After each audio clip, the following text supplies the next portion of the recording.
वक्त में कराची तबलीगी इज्तिमा में हूँ। आज हफ्ते का दिन है, तीसरा दिन है, इज्तिमा शुरू हुए हैं माशाल्लाह। बरोज़ जुमरात से शुरू हुआ था 25 दिसंबर असर की नमाज के बाद से। मोहतरम हसन मुआविया साहब भी तशरीफ़ लाए हैं इज्तिमा में आज माशाल्लाह, इनसे भी इंटरव्यू ले हैं इंशाअल्लाह ताला। अस्सलामु अलैकुम। वालेकुम अस्सलाम वरहमतुल्लाह। खैरियत से हैं आप माशाल्लाह? अल्हम्दुलिल्लाह। कब तशरीफ़ लाए हैं इज्तिमा में माशाल्लाह? आज लाए तशरीफ 3:30 बजे तक। माशाल्लाह माशाल्लाह। तो यहाँ कितनी आवाम आई हुई है इज्तिमा में माशाल्लाह, कुछ बताएंगे?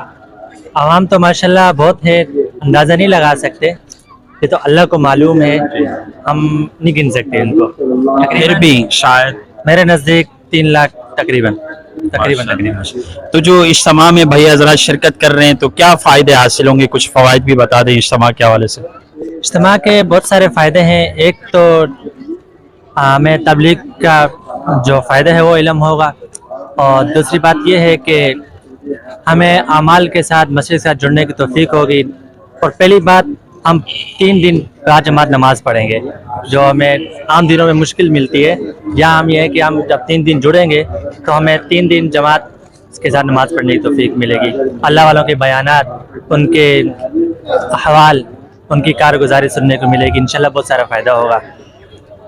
जो इज्तिमा में अभी तक शरीक नहीं हुए उनको क्या पैगाम देंगे? उनको भी ये पैगाम है कि वो भी ज़रूर शिरकत करें, अच्छी बातें सुने, दीन की बातें सुने। अम्बिया वाला काम है ये बातें सुन के फिर आगे इसको फैलाएं। अम्बिया करम भी इस मकसद के लिए आए थे। उसके बाद जब अम्बिया करम अलैहिस्सलाम चले गए दुनिया से, खत्म नबूवत का दरवाज़ा बंद हो गया। हमारे नबी सल्लल्लाहु अलैहि वसल्लम के बाद कोई नबी नहीं आएगा। इसके बाद ये काम हमारे ज़िम्मे है कि जिस तक कलमा नहीं पहुँचा, हमें वहाँ तक कलमा पहुँचाना चाहिए।